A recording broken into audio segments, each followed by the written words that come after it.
It's Ryback's size and strength that he hopes will give him the United States Championship.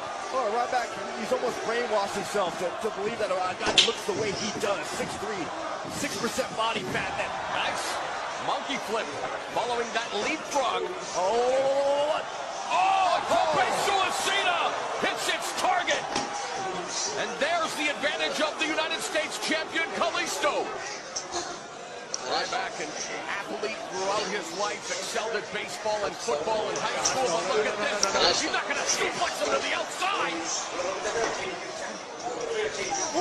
Enziguri there by Kalisto. Again, looking to use the... Oh, DDT!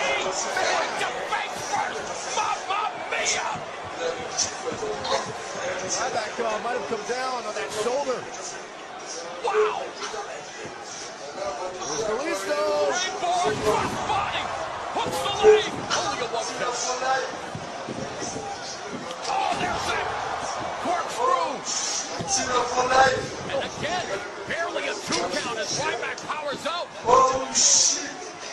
Just like that, Ryback trying to start the momentum again of Kalisto. For the power bomb. Maybe not. Oh, sunset flip! I didn't go! And again on your fall for Kalisto. Rolls through. Wow, beautiful! See? Wow! The agility! And you can see where he has that gymnastics background. Right brought up by Kalisto. Rolls over Ryback.